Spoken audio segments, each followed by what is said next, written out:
You ever find yourself at the gym, or maybe just walking through a park, and you wonder, what's the real story behind revealing clothing like leggings? Well, the source material we're digging into today argues it's anything but accidental. So let's dive in and deconstruct the powerful psychological signals that might be at play here, all according to this one very specific perspective.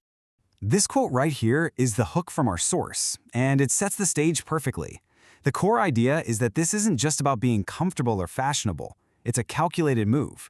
In this framework, it's actually a kind of psychological weapon, a textile code, and we're about to break down exactly what that code is trying to say. So, to really get the motive, the source says we first have to understand the reaction. Why is it so hard to look away? The answer, it argues, has nothing to do with morality or being a good person. Nope, it's about pure, unfiltered biology. Now, this is where it gets really interesting. The source frames this whole thing not as a personal failing or some cultural problem, but as something that's hardwired into you. It's like your evolutionary firmware. Millions of years have apparently programmed the male brain to be a scanner, constantly, subconsciously, assessing reproductive potential.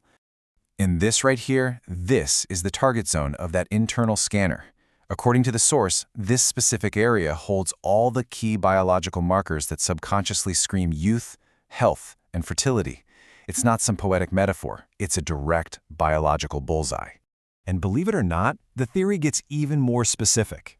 The source points to anthropologists who've identified this number, a 0.7 waist-to-hip ratio, as the ideal indicator.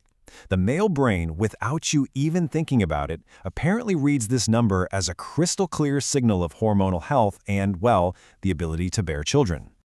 Okay, but she's still wearing clothes, right?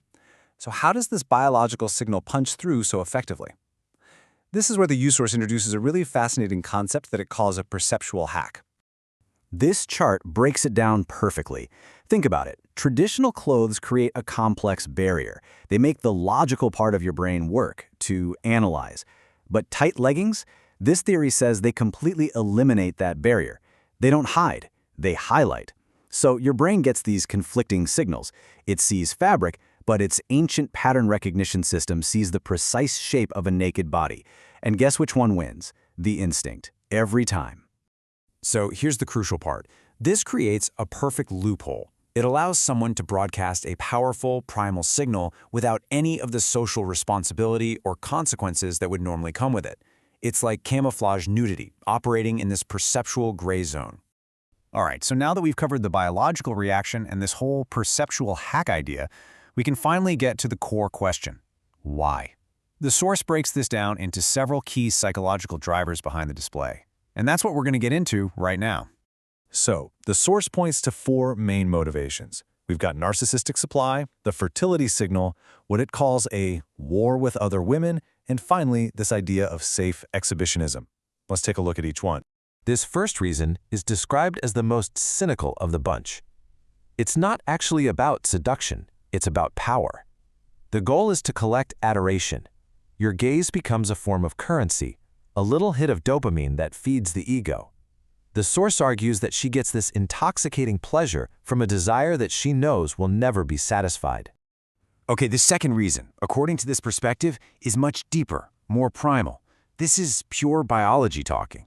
The display is basically a biological advertisement of her genetic capital, and it's aimed squarely at the reptilian brain.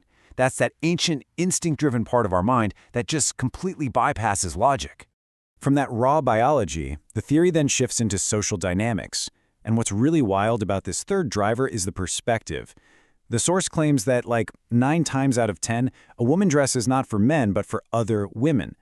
Revealing clothing becomes a declaration of war in this fierce, unspoken battle for status and hierarchy. And in this view, male attention is simply the resource they're fighting over. The fourth reason here, well, it kind of ventures into Freudian territory. The source suggests there's this repressed fantasy of being seen, and modern fashion provides a perfect legal loophole to act it out. It gives the psychological thrill of breaking a taboo without any of the actual risk, basically turning a public space into a private, intimate theater. So the source argues that not all of these displays mean the same thing. And apparently, if you have a trained eye, you can start to tell the difference between the intentions behind them. So here we have the two types. On one hand, you've got the accidental display. It looks natural, innocent, kind of self-absorbed, and it's designed to lower vigilance. But on the other hand, you have the aggressive display, and this is presented as a totally unambiguous statement. It screams intent, confidence, and high libido. It's not a subtle signal, it's a direct challenge. But hold on, because all of those other reasons, according to the source, are just layers. They're just the surface. Beneath all of them lies the fifth and most important reason of all, a reason that turns the clothing from a simple signal into a cold-blooded filter, a trap. And this trap works so well because, according to the source, most men react purely on instinct. And that reaction, whether it's being overly aggressive or just kind of timid and puppy-like, is a dead giveaway. It's a declaration of weakness, showing that your base instinct is stronger than your social intelligence. So what's the winning strategy in this framework? How do you avoid the trap? It's presented as this three-step move called the King strategy. First, you notice, but calmly, just for a second. Second, you evaluate with a light, confident half smile. And third, and this is key, you shift your gaze from her body to her eyes. That move, the source claims, is what shifts the whole interaction from animal back to human. And this brings us to the grand reveal, the alpha trap. This theory suggests that the entire display, the whole thing, is a ruthless subconscious test.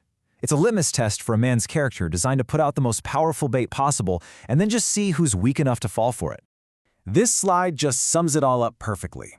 The beta, as this framework calls him, the guy driven by pure instinct, reacts, stares, and he fails the test. But the alpha, who's defined here as someone who sees the game being played, uses the king strategy, shows control, and passes.